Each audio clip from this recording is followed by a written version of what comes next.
مرحبा बेटा। मिसेस आफरीदी ने आपके लिए एक रिश्ता बताया है। लड़का पढ़ा लिखा है, उनके जानने वाले हैं। बता रही थी कि बहुत अच्छे लोग हैं, सुलझे हुए, छोटी सी फैमिली है। अगर आप कहो तो मैं उन्हें घर बुला लूं। अम्मी ने सब्जी काटते हुए सरसरी लहजे में पूछा। मरहा जो फ़ोन में न जाने क्या तलाश कर रही थी, एकदम सीधी होकर बैठी। अम्मी, अभी यहाँ आए हुए हमें ठीक से 2 दिन भी नहीं हुए और आपने ये रिश्ता तलाश मुहिम फिर से शुरू कर दी। वो खफगी से गोया हुई।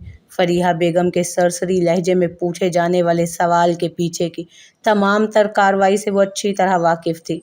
मैंने कहाँ शुरू की, वो तो मिसेस आफरीदी ने खुद ही जिक्र किया तो सोचा देख लूं। अब रिश्ता देखने में तो कोई हर्ज नहीं है ना? फरिया बेगम ने मासूमियत भरे लहजे में कहा। अम्मी जान, मैं आपकी सारी मंसूबा बंदियों से आगाह हूँ। अम्मी, शादी हमारे मसाइल का हल नहीं है। अभी बहुत सी जिम्मेदारियां हैं मुझ पर, आपकी, ज़ोहा की। उसने फरीहा बेगम के हाथ थामते हुए कहा। फरीहा बेगम ने उसकी बात पर असबात में सर हिलाया था और ज़ोहा को देखने के लिए उठ गई। वो जानती थी कि अब कुछ देर में उनका मूड खराब रहेगा। लेकिन ज़िंदगी के उस मोड़ पर जब उसकी माँ और उसकी बहन को उसकी सबसे ज़्यादा ज़रूरत थी, वो उनसे मुंह नहीं मोड़ना चाहती थी। वो सारा सामान समेट कर किचन में चली आई ताकि शाम के खाने की तैयारी कर सके। वो जानती थी उन्हें कैसे मनाना है। अपनी सोच पर वो खुद ही मुस्कुरा दी। आहद और हंजला ने उसे फेसबुक पर अकाउंट बनाना सिखाया था, लेकिन 2-4 दिन के बाद उस मसनूई दुनिया से बोर हो गई थी। वो किताबों की शैदाई और डाइजेस्ट की दीवानी थी। उसे नित नए दोस्त बनाना कत्तन पसंद नहीं था। चंद ही दिनों में वो फेसबुक लॉग आउट किए वापस अपनी दुनिया में आ चुकी थी। वो लतीफ़ और कोमल जज्बात की हामिल लड़की किताबों को ही अपना दोस्त मानती थी और साथी भी। यही किताबें उसे मायूस कुन हालात में भी उम्मीद की डोर छोड़ने नहीं देती थीं। जब भी तन्हाई का शिकार होती, अपनी छोटी सी लाइब्रेरी से कोई किताब निकाल कर पढ़ लेती या अपने एहसासात को चुपके से अपनी डायरी के सफ़ात पर मुंतकिल करके खुद को पुरसकून महसूस करती थी। सहर कॉलेज जा रही हो? सहर को बालों में कंघा करते देख आयत उसके पास आई थी। जी आपी, आज पहली क्लास नहीं थी तो मैंने और अरीबा ने सोचा थोड़ी देर से जाएंगे। वो बस आती ही होगी मुझे लेने। नाराज़ हो मुझसे? आयत ने उसके हाथ अपने हाथों में लेकर पूछा। नहीं आपी, मैं आपसे कैसे नाराज़ हो सकती हूँ, एक ही तो बहन है मेरी, सहर ने मोहब्बत से कहा। आई एम सॉरी, मैंने कल और उससे पहले भी तुम्हें तकलीफ़ पहुँचाई।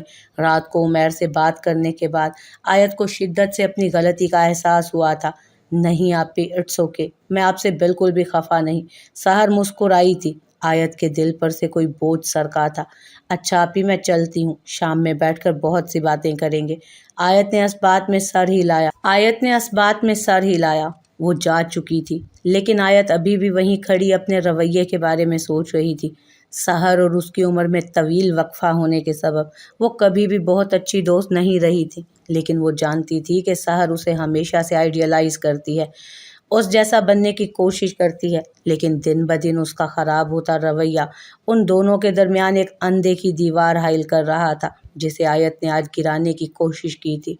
वो अपने रवैये से उसे खुद से दूर नहीं करना चाहती थी, लेकिन न जाने क्यों गुस्से में उसे कभी भी कुछ भी सुझाई नहीं दिया करता था। कल भी उसके साथ ऐसा ही हुआ था। उसके जज्बात उसके काबू में ना रहे थे। कभी शदीद गुस्सा आता तो कभी शदीद उदासी की कैफियत तारी हो जाती। वो अंदर ही अंदर घुट रही थी। उसे समझ नहीं आ रहा था कि वो अपनी कैफियत किसे बताए। कौन है जो उसके दुख को समझेगा? वो उमैर के कहने पर उनकी अगली फिल्म के लिए कुछ ड्रेसेस डिज़ाइन कर रही थी। उसके स्केचेस बनाकर वो उमैर को दिखाती और उमैर उसे आगे टीम को भेज देता। यूं घर बैठे ही उसने खुद को मसरूफ़ कर लिया था, लेकिन ये दिलो दिमाग न जाने क्यों उसे रह रहकर शहजाद की याद दिलाता। उसके साथ जिया हर लम्हा उसकी निगाहों में घूमता था। उसकी बेपनाह मोहब्बत, उसकी बेतनाई तक का सफ़र उसे किसी लम्हे चैन ना लेने देता था। हर शय में उसे उसकी झलक दिखती थी और वो उसकी बेवफाई के बावजूद उससे नफ़रत नहीं कर पाई थी। मोहब्बत करने वाले तो वैसे ही नफ़रतों से अनजान होते हैं, और वो शख्स जिसे खुद से बढ़कर चाहा हो, दिल उसकी बेवफाई के भी जवाज़ निकाल लेता है, लेकिन नफ़रत करने नहीं देता। वो हरजाई अब भी उसके दिल में बसता था। एक बार फिर खुद को उस शिकंजे में फंसता देखकर वो उठी और बेदिली से कमरे में बिखरी चीज़ें समेटने लगी। शाहमीर उस अचानक पड़ने वाली उस्ताद से बुरी तरह घबराया हुआ था। बाबा जान को इनकार करने का सवाल ही पैदा नहीं होता था, क्योंकि वो जानता था कि सुलेमान शाह अगर कुछ करने के लिए ठान लें तो उन्हें उनके फैसले से कोई 1 इंच भी नहीं हटा सकता था। फिलहाल वो उनका सामना करने से कतरा रहा था। एक उमैर ही था जो इस सिलसिले में उसकी मदद कर सकता था, क्योंकि वही उसके दिली जज्बात से वाकिफ था। शाहमीर को तसल्ली थी कि उमैर एक बार फिर आयत को उसी दर्द और तकलीफ से नहीं गुजरने देगा। जब उमैर और बीजान, सबसे बढ़कर आयत खुद, इनकार कर देंगे तो बाबा जान खुद ही पीछे हट जाएंगे। वो पुरसोच अंदाज में मुस्कुरा दिया। आज उसके एक नए प्रोजेक्ट के सिलसिले में एक अहम मीटिंग और फिर प्रेस कॉन्फ्रेंस थी। उसने उसने एनी को कॉल करके मीटिंग की टाइमिंग्स कंफर्म की और तैयार होने चल दिया। अपनी जानिब से वो इस बिसात पर अपने तमाम मोहरे अपने हिसाब से सेट कर चुका था।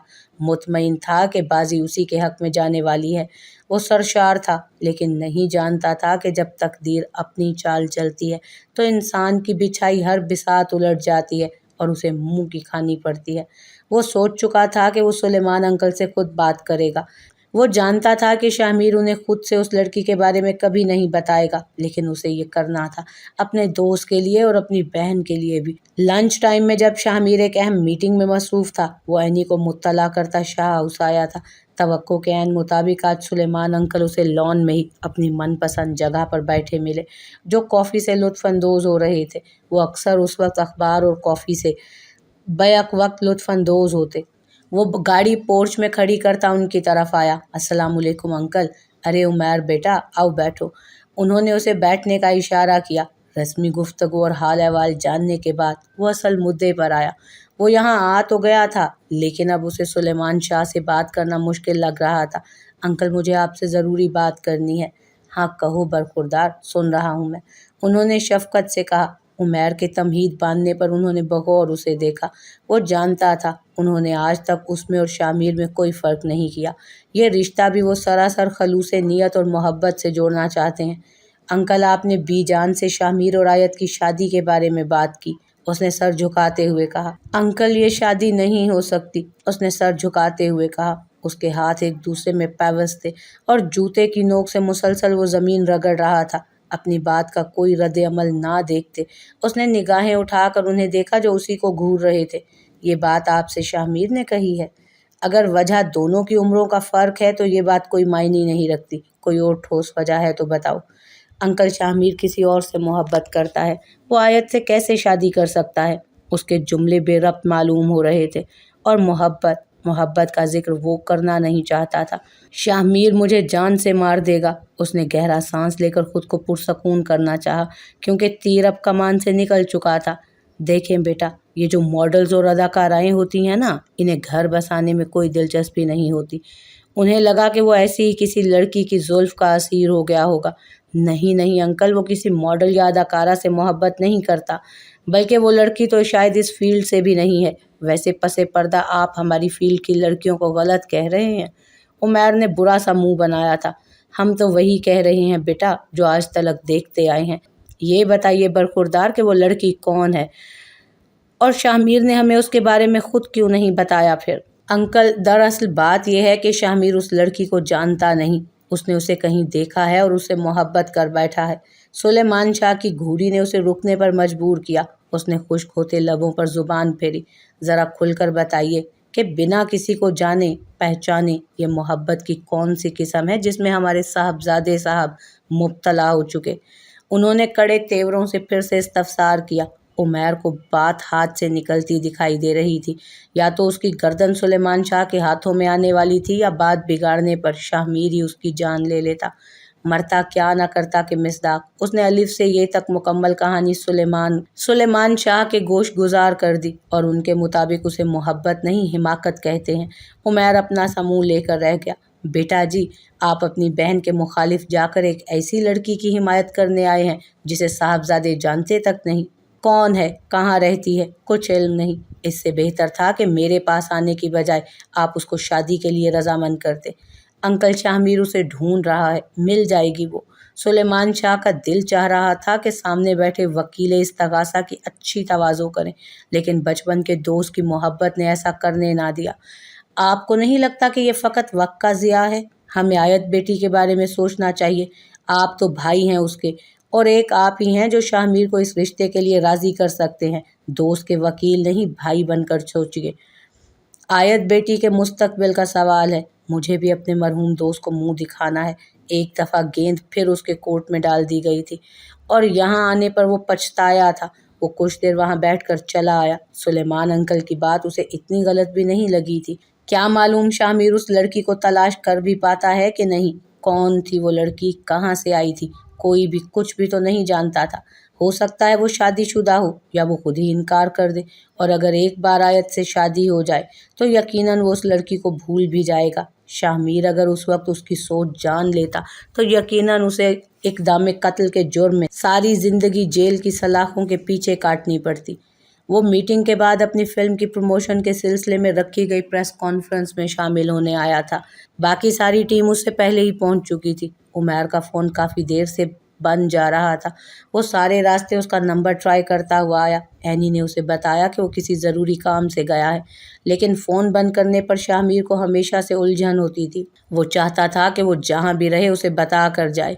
कॉल डिस्कनेक्ट करता वो हॉल में आया जहाँ सारे कैमरे एकदम उसकी तरफ पलटे थे। एक साथ कई फ्लैश उसके चेहरे पर पड़े। वो मुस्कुराता हुआ सबसे मिलता अपनी मखसूस नशिस्त पर जा बैठा। सहाफ़ियों के सवालात जारी थे, लेकिन उसका ज़हन उमैर में अटका था। उसकी कल से उससे मुलाकात नहीं हुई थी। वो अपनी ही सोचों में गुम था जब किसी सहाफ़ी के सवाल पर उसने मुस्कुराकर उनकी तरफ देखा।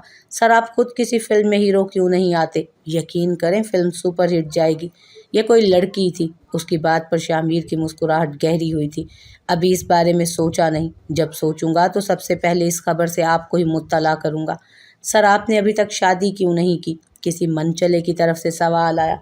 यूं तो मैं ज़ाती सवालात के जवाबात नहीं देता, लेकिन जल्द ही आपको ये खुशखबरी भी मिल जाएगी। और कोई सवाल? वो लफ्ज़ों का खिलाड़ी था। एक के बाद एक कई सवालात के जवाब देने के बाद प्रेस कॉन्फ्रेंस के इख्तिताम पर वो बाहर आया और एक बार फिर उमैर का नंबर मिलाया। हेलो। उसे अपने कंधे पर किसी का हाथ महसूस हुआ। ये नाजिश मलिक थी जो अब उसके सामने हाथ मिलाने के लिए हाथ आगे किए खड़ी थी। वो उसे कोई सख्त जवाब देता उससे कबल चंद रिपोर्टर्स उनकी तरफ आए। सर, आप और मैम नाजिश आजकल अक्सर साथ दिखाई देते हैं। कहीं इसके पीछे कोई अहम वजह तो नहीं, जिसे अब जैसे आप अभी अंदर कह रहे थे कि जल्द ही आप हमें आपकी शादी की खबर सुनाने वाले हैं। सहाफ़ी के सवाल पर जहां उसकी अबरू तनी थी, वहीं नाजिश के चेहरे पर एक दिलकश मुस्कुराहट उभरी थी। ये महज इत्तफाक है कि मैं और मिस नाजिश आपको साथ दिख जाते हैं। जाहिर है एक साथ काम करने वाले लोग अगर एक साथ कहीं दिख जाएं तो मेरा नहीं ख्याल इसमें कोई बुराई है। जाहिर है एक साथ काम करने वाले अगर एक साथ कहीं दिख जाएं तो मेरा नहीं ख्याल कि कोई इसमें बुराई है। मिस नाजिश जो एक अच्छी अदाकारा हैं, हमारे गुज़िश्ता प्रोजेक्ट का हिस्सा भी रही हैं, लेकिन फ़िलहाल हम एक दूसरे के साथ किसी भी प्रोजेक्ट पर काम नहीं कर रहे। इनका यहाँ होना सरासर इत्तफाक ही है ना मिस नाजिश? चले, मैं इजाज़त चाहता हूँ, फ़िल्म के प्रीमियर पर मुलाकात होगी। उसने अपने मखसूस अंदाज में तफसीली जवाब देकर उन्हें मुतमईन किया था और नाजिश मलिक के इरादों पर पानी फेरता आगे बढ़ा था। उसे यूं हाथ से निकल कर जाता देख वो तिल मिलाई थी, लेकिन वो भी हार मानने वालों में से नहीं थी। नाजिश मलिक की हरकतें अब शाहमीर की बर्दाश्त से बाहर हो रही थी। वो मालूम करवा चुका था उस रिपोर्टर को नाजिश मलिक ने ही पैसे दिए थे उससे इस किस्म के जारहाना सवालात करने के लिए, ताकि उसे उकसाकर अपनी मर्जी के जवाब की शह सुर्खियां बनवा कर चला सके। ये लड़की अपनी हदूद फलांग रही थी, जिसकी इजाज़त शाहमीर ने आज तक किसी को नहीं दी थी। वो उमैर से मिलने के इरादे से उसके घर आया तो बीजान ने बताया कि वो सुबह से निकला हुआ है, अभी तक घर नहीं आया। उसे रह रहकर उस लापरवाह इंसान पर गुस्सा आ रहा था। वो जाने के लिए उठा तो बीजान ने चाय के लिए रोक लिया। वो बीजान से बात कर रहा था जब उमैर गाड़ी की चाबी घुमाता घर में दाखिल हुआ और लाउंज में बैठे शाहमीर को देखकर ठिठक कर रुका। फिर बीजान को देखा कि कहीं उन्होंने शाहमीर से आयत के बारे में कोई बात तो नहीं की। कहाँ हो तुम सुबह से? प्रेस कॉन्फ्रेंस थी ना, और तुम्हें इंटरव्यूज़ भी लेने थे आज। शाहमीर ने बीजान का लिहाज करते हुए लहजे को नर्म रखा। उसके नॉर्मल से लहजे को देखकर उमैर को अंदाज़ा हो गया कि बीजान ने उससे कोई बात नहीं की। वो एक पुरसकून सांस खारिज करता वहाँ चला आया। काम से गया हुआ था। कैसी हुई प्रेस कॉन्फ्रेंस? और इंटरव्यू मैंने पोस्टपोन करवा लिए थे, एनी को कह दिया था। वो इत्मीनान से सोफे पर बैठते हुए बोला। ہاں سب خیریت سے ہو گیا۔ شاہ کا لہجہ سرسری سا تھا۔ ان دونوں کو محو گفتگو دیکھ بی جان نماز ادا کرنے اپنے کمرے میں چلی گئیں۔ اب بتا کہاں مصروف تھا؟ شاہ کی سوئی اب بھی وہیں اٹکی ہوئی تھی۔ بی جان کے جاتے ہی وہ پھر سے گویا ہوا، یار تو ایسے ہاتھ دھو کر میرے پیچھے پڑ گیا ہے جیسے بیوی ہے تو میری، اور میں گھر سے باہر رات گزار کر آ رہا ہوں۔ شاہ کا تفتیشی انداز اسے ایک آنکھ نہ بھایا تھا۔ عمیر میں آخری دفعہ کہہ رہا ہوں، شرافت سے بتا کہاں تھا؟ شاہ نے اس کی ان بہانے بازیوں پر اسے گھورا تھا۔ کہیں نہیں یار، انکل سے بات کرنے گیا تھا تیری اور آیت کی شادی کی۔ شادی کی؟ ہاں تیرا بھائی رشتہ پکا کر آیا ہے۔ سوری بھائی نہیں سالہ، اب آفیشلی میں آپ کا سالہ ہوں۔ شاہ کے بگڑتے تیور دیکھ کر اسے مزہ آیا۔ اس سے پہلے کہ سالے صاحب میں آپ کے چہرے کا نقشہ بگاڑ دوں، سچ بتا کیا بات کر کے آیا ہے؟ شاہ کی بات پر اس نے دانتوں تلے زبان دبائی تھی۔ اس کے چہرے کا نقشہ بگڑنے میں 1 منٹ بھی نہ لگتا اگر اسے پتہ چل جاتا کہ وہ انکل کو اس لڑکی کے بارے میں بتا کر آ رہا ہے۔ نہیں یار کوئی بات نہیں، عمیر نے اسے ٹالنے کی کوشش کی جس میں وہ ناکام رہا تھا۔ بس کر میرے بھائی، اتنا شک تو بیویاں بھی نہیں کرتی۔ اس کے گھورنے پر عمیر نے سر جھٹکا تھا۔ میں کچھ دنوں کے لیے اسلام آباد جا رہا ہوں۔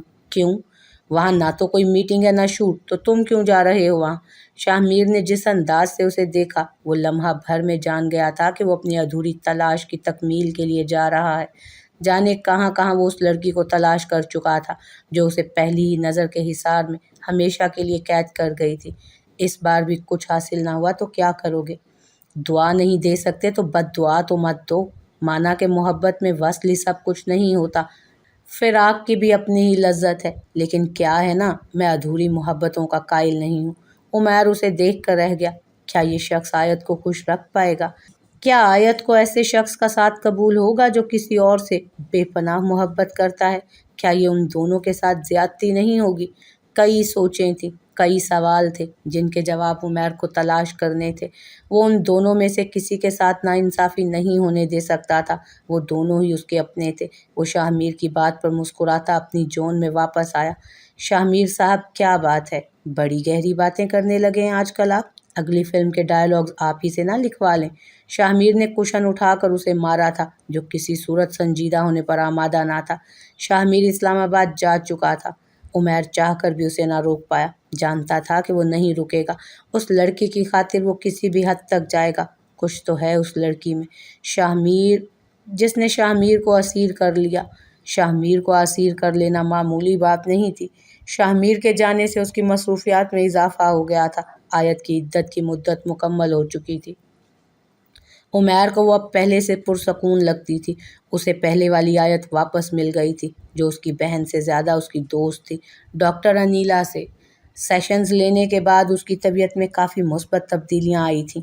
وہ سب اس کی طرف سے اب پرسکون تھے کہ وہ زندگی کی جانب لوٹ رہی ہے، اس اندھیری رات سے نکل آئی ہے۔ وہ پھر سے فیشن ڈیزائننگ میں واپس جانا چاہتی تھی۔ وہ اس کی بھرپور مدد کر رہا تھا۔ عمیر کے منع کرنے پر ابھی تک اس سے شادی کا تذکرہ نہیں کیا گیا تھا۔ وہ ان دونوں کو وقت دینا چاہتا تھا۔ مرحا بیٹا آپ نے ڈاکٹر سے اپوائنٹمنٹ لی؟ فریحہ بیگم نے مرحا سے پوچھا جو کتاب پڑھنے میں مصروف تھی۔ نہیں امی، 1-2 دن میں لے لوں گی، بچوں کے پیپرز بھی ختم ہو جائیں گے، اس نے تفصیلی جواب دیا۔ انہیں یہاں آئے ہوئے 4 ماہ ہو چکے تھے۔ بچے ان کے ساتھ کافی گھل مل گئے تھے۔ فریحہ بیگم ضحیٰ کے ساتھ ہی رہتی تاکہ وہ بچوں کو اور بچے اسے پریشان نہ کریں۔ مرحا مسز انجم کے گھر گئی تو اسے کافی پریشان لگیں وہ، اس نے پوچھنا چاہا لیکن انہوں نے مسکرا کر اسے ٹال دیا۔ اسے بھی لگا کہ شاید کوئی ذاتی معاملہ ہے، دخل اندازی کرنا مناسب نہیں، تو وہ بھی خاموش ہو گئی۔ وہ احد اور حنزلہ کے ساتھ ٹی وی لاؤنج میں بیٹھی ان کی پسندیدہ سیریز دیکھ رہی تھی جب ہانی کی کچن سے چیخنے کی آواز آئی۔ وہ تینوں اس کی آواز پر ایک ساتھ اٹھ کر بھاگے۔ وہاں جا کر دیکھا تو ہانی زمین پر گری رو رہی تھی۔ زمین اور ہانی پر بہت سا پانی، سرف اور آٹا گرا ہوا تھا۔ یہ تم کیا کر رہی تھی یہاں؟ مرحا نے اس سے پوچھا۔ پھر ان تینوں کی نظر دودھ کے ڈبے، آئس کریم اور چاکلیٹ کی طرف گئی اور لمحے بھر میں انہیں پوری کہانی سمجھ آ گئی۔ ہانی ان تینوں سے چھپ کر چاکلیٹ شیک بنانے گئی تھی اور اس سے بنانے کے دوران زمین پر گر گیا، جسے صاف کرنے کے لیے اس نے پانی اور سرف ڈالا لیکن اس پر خود ہی پھسل گئی اور گرتے گرتے آٹے کے ڈبے پر ہاتھ لگنے سے آٹے کا ڈبہ بھی اس کے ساتھ زمین بوس ہوا۔ ساری کہانی سمجھ آتے ہی تینوں قہقہہ لگا کر ہنس پڑے۔ ان تینوں کو ہنستا دیکھ हानि को और भी ज्यादा रोना आने लगा। उसने गुस्से से हंजला की टांग खींची और अगले ही लम्हे हंजला भी पानी के साथ उस आटे और पानी के घोल का हिस्सा बना नजर आया। मरहा और आहत के कह कहे पूरे घर में गूंज रहे थे। हानि और हंजला ने एक दूसरे को इशारा किया और बिना ताखीर किए उन दोनों ने मरहा और आहत का हाथ पकड़कर अपने साथ घसीट लिया। मिसेज अंजुम, जो अभी ऑफिस से आई थी, किचन से आती हंसने की आवाजें सुनकर वहां आई और उन चारों को यूं जमीन पर पड़े देखकर सर पकड़ लिया। पहले 3 नहीं संभलते थे और अब 4 हो गए थे। चारों को डांट कर उन्होंने उनसे ही वहां की सफाई करवाई और नहा धोकर वापस लाउंज में आने का कहा। मरहा आप भी इनके साथ मिल गईं, ये 3 कम थे क्या? मिसेज अंजुम ने शिकायती लहजे में पूछा, जबकि वो तीनों वहीं खड़े जेरे लब मुस्कुरा रहे थे। सॉरी मैम, मरहा ने अपनी हंसी दबाते हुए कहा। तो मिसेज अंजुम भी मुस्कुरा दी। चले मेरे साथ मिलकर डिनर बनवाएं, आज हम सब मिलकर डिनर करेंगे। आप अपनी अम्मी और बहन को भी यहीं बुला लीजिएगा। मरहा ने जल्दी से इस बात में सर हिलाकर हामी भरी। वो खुश थी कि मरहा उनके बच्चों का ख्याल रख रही थी। इस तरह की कई शरारतें वो अपने बच्चों की खुशी के लिए नज़रअंदाज कर सकती थी।